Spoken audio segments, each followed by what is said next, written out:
इसमें कोई संदेह नहीं है।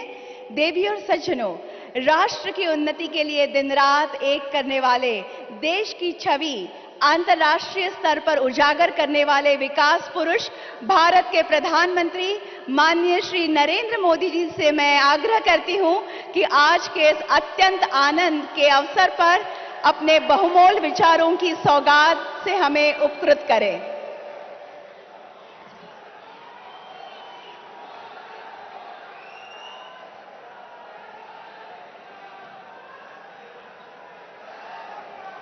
मंच पर विराजमान महाराष्ट्र के राज्यपाल श्रीमान भगत सिंह जी, यहां के लोकप्रिय मुख्यमंत्री एकनाथ शिंदे जी, इसी धरती के संतान और महाराष्ट्र के उज्जवल भविष्य के लिए प्रयत्नरत श्री देवेंद्र जी, नितिन जी, राव साहब दानवे, डॉक्टर भारतीताई और विशाल संख्या में पधारे हुए नागपुर के मेरे प्यारे भाइयों और बहनों,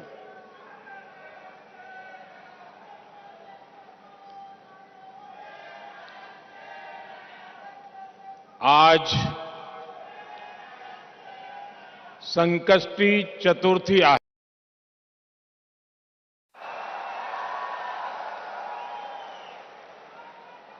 कोणतेही शुभकाम करताना आपण प्रथम गणेश पूजन करतो। आज नागपुरात आहोत तर टेकडीच्या गणपती बाप्पाला माझे वंदन।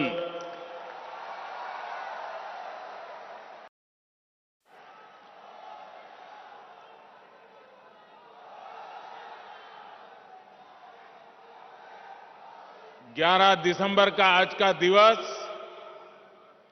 संकष्टी चतुर्थी का पवित्र दिवस है। आज महाराष्ट्र के विकास के लिए 11 सितारों के महानक्षत्र का उदय हो रहा है। पहला सितारा हिंदू हृदय सम्राट बाला साहब ठाकरे महाराष्ट्र समृद्धि महामार्ग, जो अब नागपुर और शिरडी के लिए तैयार हो चुका है। दूसरा सितारा नागपुर एम्स है, जिसका लाभ विदर्भ के एक बड़े क्षेत्र के लोगों को होगा। तीसरा सितारा नागपुर में national institute of one health की स्थापना है। चौथा सितारा रक्त संबंधी रोगों की रोकथाम के लिए चंद्रपुर में बना आईसीएमआर का रिसर्च सेंटर है। पांचवा सितारा पेट्रोकेमिकल क्षेत्र के लिए बेहद अहम सीपेट चंद्रपुर की स्थापना है। छठा सितारा नागपुर में नाग नदी के प्रदूषण को कम करने के लिए शुरू हुआ प्रोजेक्ट। सातवां सितारा नागपुर में मेट्रो फेज 1 का लोकार्पण और दूसरे फेज का शिलान्यास है। आठवां सितारा नागपुर से बिलासपुर के बीच आज प्रारंभ हुई वंदे भारत एक्सप्रेस है। नवा सितारा नागपुर और अजनी रेलवे स्टेशन के पुनर्विकास की परियोजना है।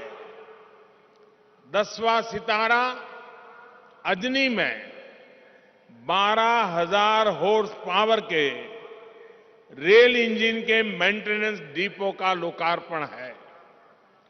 11वां सितारा नागपुर इटारसी लाइन के कोली नरखेड़ रूट का लोकार्पण है।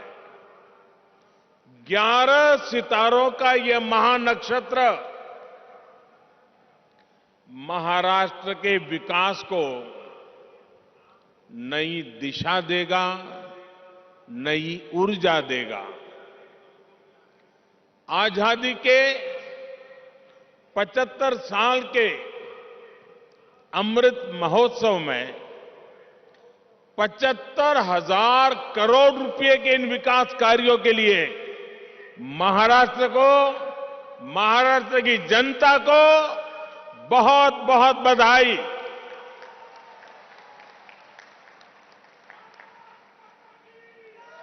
साथियों, आज का ये आयोजन इस बात का भी प्रमाण है कि महाराष्ट्र में कितनी तेज गति से काम कर रही है। समृद्धि महामार्ग से नागपुर और मुंबई के बीच दूरी तो कम होगी ही, ये महाराष्ट्र के 24 जिलों को आधुनिक कनेक्टिविटी से जोड़ रहा है। इससे खेती किसानी को, आस्था के विभिन्न स्थलों में आने जाने वाले श्रद्धालुओं को, उद्योगों को बहुत बड़ा लाभ होने वाला है। रोजगार के नए अवसर बनने वाले हैं। साथियों, आज के दिन की एक और विशेषता है। आज जिन योजनाओं का लोकार्पण हुआ है उनमें इंफ्रास्ट्रक्चर विकास का होलिस्टिक विजन दिखता है। एम्स एक अपने आप में अलग तरह का इंफ्रास्ट्रक्चर है और समृद्धि महामार्ग दूसरी तरह का इंफ्रास्ट्रक्चर है। इसी तरह वंदे भारत एक्सप्रेस और नागपुर मेट्रो दोनों ही एक अलग प्रकार का कैरेक्टर है उस इंफ्रास्ट्रक्चर का।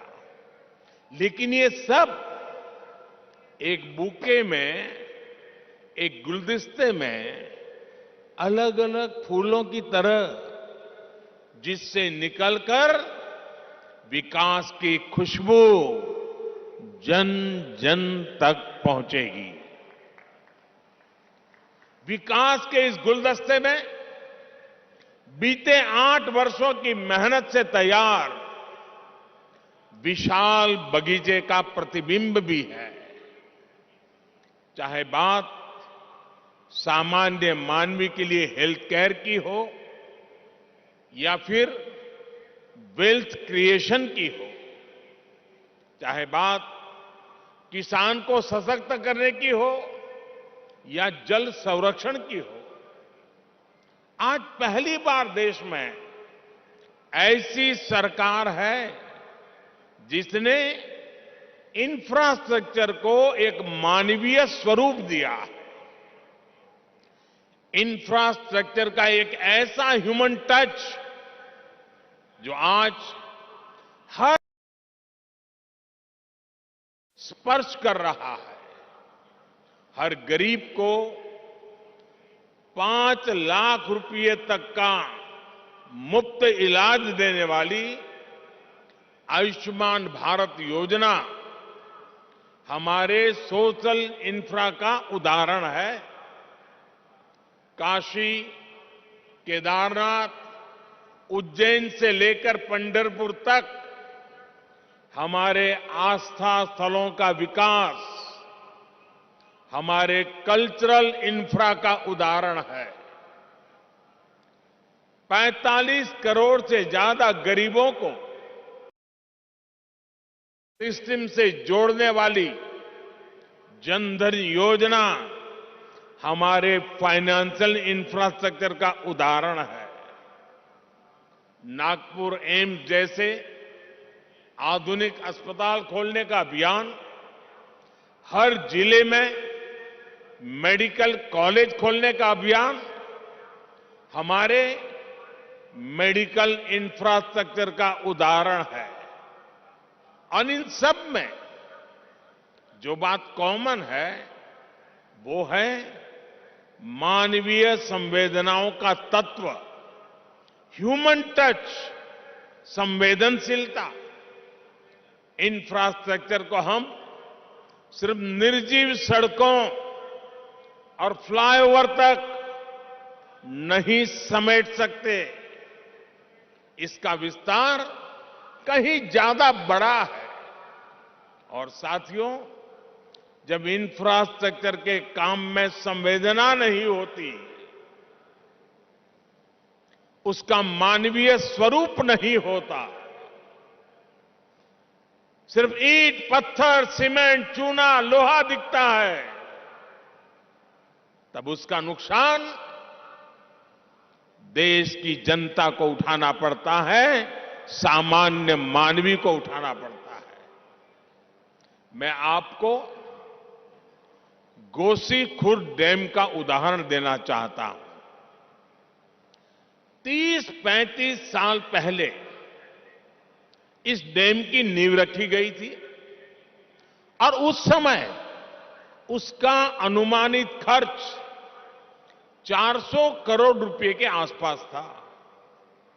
लेकिन बरसों तक संवेदनाहीन कार्यशैली के कारण बरसों तक वो डैम पूरा नहीं हो पाया।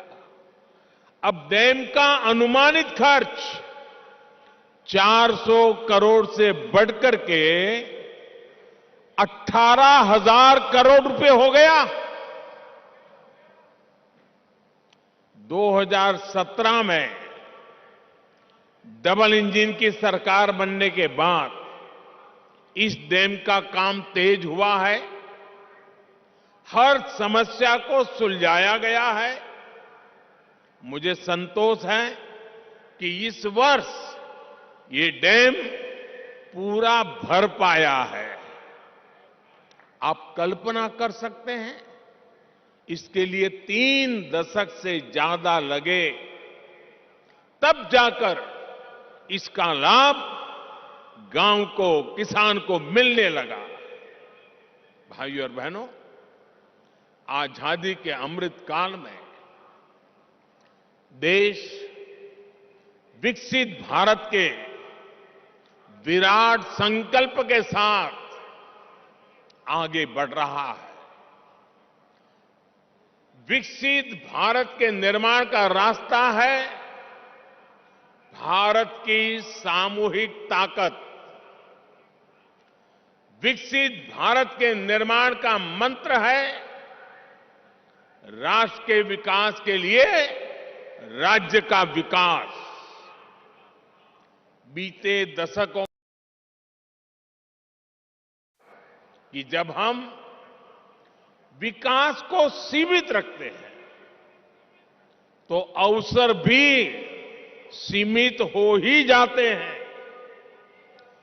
जब शिक्षा कुछ ही लोगों, कुछ ही वर्गों तक सीमित थी, तो राष्ट्र का टैलेंट भी पूरी तरह निखर कर सामने नहीं आ पाया।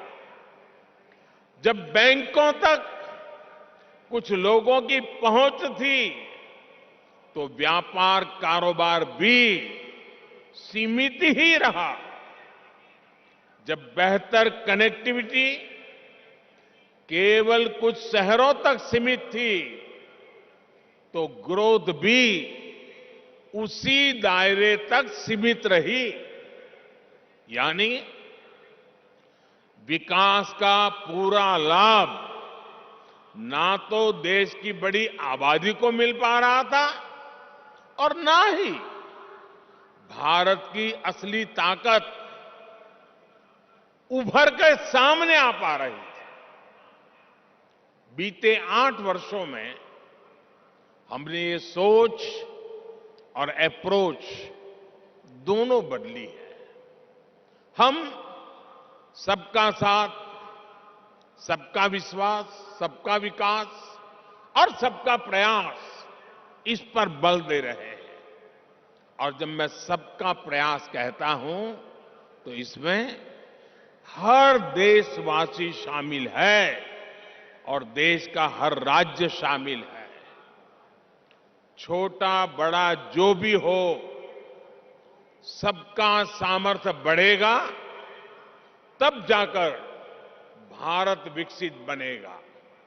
इसलिए हम उनको प्रोत्साहित कर रहे हैं जो पीछे रह गए, वंचित रह गए, जिनको छोटा समझा गया, यानी जो पहले वंचित था वो अब हमारी सरकार की वरीयता में है।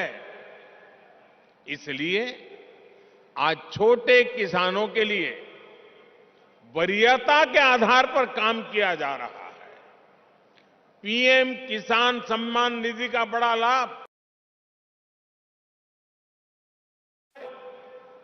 ये हमारी ही सरकार है जिसने पशुपालकों को वरीयता देते हुए किसान क्रेडिट कार्ड की सुविधा से जोड़ा है। हमारे रेहड़ी पटरी ठेले वाले भाई बहन, स्ट्रीट वेंडर्स, उन भाई बहनों को भी पहले कोई पूछता नहीं था, वो भी वंचित थे।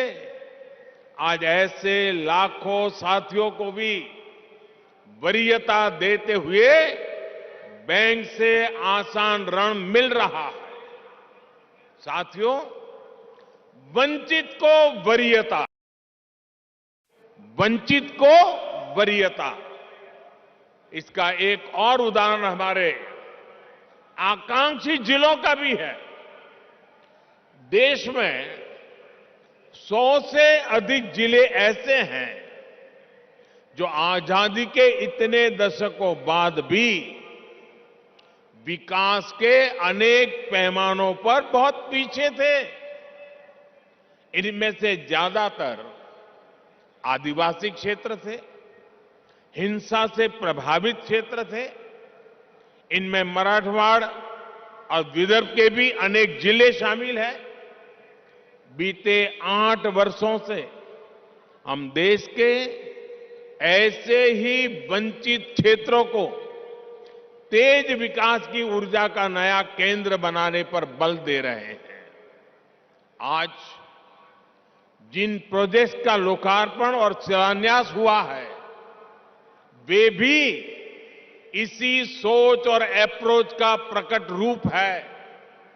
साथियों, आज आपसे बात करते हुए मैं महाराष्ट्र के लोगों को, देश के लोगों को भारत की राजनीति में आ रही एक विकृति से सावधान भी करना चाहता हूं। ये विकृति है शॉर्टकट की राजनीति की। ये विकृति है राजनीतिक स्वार्थ के लिए देश का पैसा लुटा देने की। ये विकृति है करदाताओं की गाढ़ी कमाई को लुटा देने की। शॉर्टकट अपनाने वाले ये राजनीतिक दल, ये राजनीतिक नेता देश के हर करदाता के सबसे बड़े दुश्मन है, जिनका मकसद सिर्फ सत्ता में आना होता है, जिनका लक्ष्य झूठे वायदे करके सिर्फ सरकार हड़पना होता है, वो कभी देश नहीं बना सकते। आज एक ऐसे समय में जब भारत अगले 25 वर्षों के लक्ष्यों पर काम कर रहा है, तो कुछ राजनीतिक दल अपने निजी स्वार्थ में भारत की अर्थव्यवस्था को तबाह कर देना चाहते हैं। हम सबको याद होगा जब पहली औद्योगिक क्रांति आई, हिंदुस्तान उसका लाभ नहीं उठा पाया। दूसरी, तीसरी औद्योगिक क्रांति में भी हम पीछे रहे, लेकिन आज जब चौथी औद्योगिक क्रांति का समय है, तो भारत इसे गंवा नहीं सकता। मैं फिर कहूंगा, ऐसा अवसर किसी देश के पास बार बार नहीं आता। देश चल नहीं सकता। देश की प्रगति के लिए स्थायी विकास, स्थायी समाधान के लिए काम करना, एक लॉन्ग टर्म विजन बहुत ही जरूरी है। और स्थायी विकास के मूल में होता है इंफ्रास्ट्रक्चर।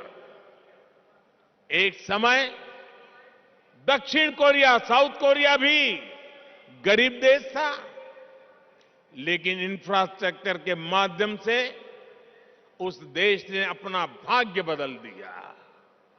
आज खाड़ी के देश इतना आगे इसलिए भी है, और लाखों भारतीयों को वहां रोजगार मिलता है, लाखों भारतीयों को, क्योंकि उन्होंने भी बीते 3-4 दशकों में अपने इंफ्रास्ट्रक्चर को मजबूत किया है, आधुनिक किया है और फ्यूचर रेडी किया है। अरे कब आपको पता होगा, आज हिंदुस्तान के लोगों को सिंगापुर जाने का मन करता है। कुछ दशक पहले तक सिंगापुर भी एक सामान्य आइलैंड कंट्री हुआ करता था। फिशरीज से कुछ रोजी रोटी लोग कमा लेते थे, लेकिन सिंगापुर ने इंफ्रास्ट्रक्चर पर निवेश किया, सही आर्थिक नीतियों पर चला, और आज वो दुनिया की अर्थव्यवस्था का इतना बड़ा केंद्र बना हुआ है। अगर इन देशों में भी शॉर्टकट की राजनीति हुई होती, टैक्स पेयर का पैसा लुटाया गया होता, तो ये देश कभी उस ऊंचाई पर नहीं पहुंच पाते जहां आज है। देर से ही सही, भारत के पास अब यह अवसर आया है। पहले की सरकारों के समय हमारे देश के ईमानदार करदाताओं ने जो पैसा दिया, वो या तो भ्रष्टाचार की भेंट चढ़ गया, या फिर वोट बैंक को मजबूत करने में खप गया। अब समय की मांग है कि सरकारी खजाने की पाई पाई का देश की पूंजी युवा पीढ़ी के उज्जवल भविष्य के लिए निर्माण पर खर्च होनी चाहिए। मैं आज भारत के हर युवा से आग्रह करूंगा, हर टैक्स पेयर से आग्रह करूंगा, ऐसे स्वार्थी राजनीतिक दलों को, ऐसे स्वार्थी राजनीतिक नेताओं को एक्सपोज करिए। आमदनी अठन्नी, खर्चा रुपया, ये वाली कुनीति लेकर के जो राजनीतिक दल चल रहे हैं, वे इस देश से खोखला कर देंगे।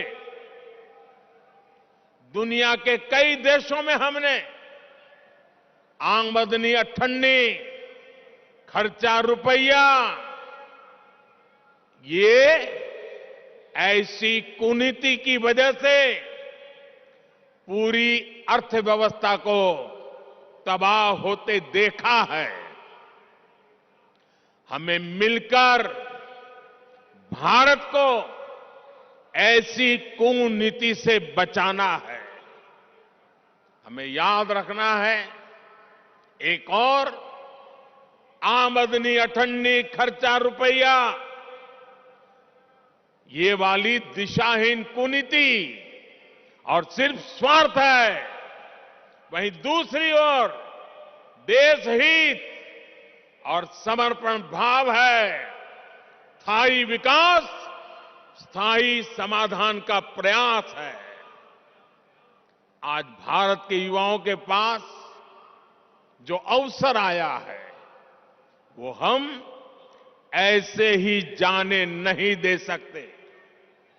और मुझे खुशी है कि आज देश में स्थायी विकास और स्थायी समाधान को सामान्य मानवी का भी जबरदस्त समर्थन मिल रहा है।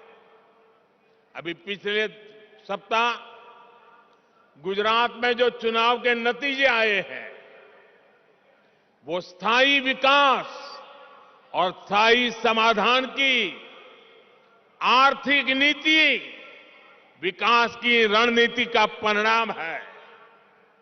मैं शॉर्टकट अपनाने वाले ऐसे राजनेताओं को भी विनम्रतापूर्वक, आदरपूर्वक कहूंगा कि स्थायी विकास के विजन को समझिए, उसके महत्व को समझिए। आज देश के लिए उसकी कितनी जरूरत है, उसको समझिए। शॉर्टकट के बजाय स्थायी विकास करके भी आप चुनाव जीत सकते हैं, बार बार चुनाव जीत सकते हैं।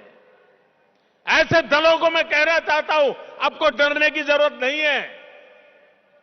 मुझे विश्वास है, जब आप देश हित को सर्वोपरि रखेंगे, तो शॉर्टकट की राजनीति का रास्ता भी जरूर त्याग करेंगे। भाई और बहनों, एक बार फिर महाराष्ट्र के लोगों को, देश के लोगों को इन परियोजनाओं के लिए मैं बहुत बहुत बधाई देता हूं। और मैं मेरे नौजवान दोस्तों से कहता हूं, ये जो मैंने आज 11 सितारे दिखाए हैं, जो मैंने आज 11 सितारों की आपके सामने गिनती की है, ये 11 सितारे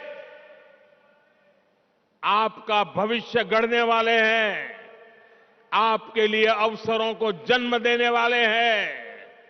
और यही रास्ता है, यही रास्ता सही है। एषः पंथः, इस मंत्र को लेकर के आइए, पूर्ण समर्पण भाव से अपने आप को खपा दे। 25 साल का ये मौका हम जाने नहीं देंगे दोस्तों। बहुत बहुत धन्यवाद।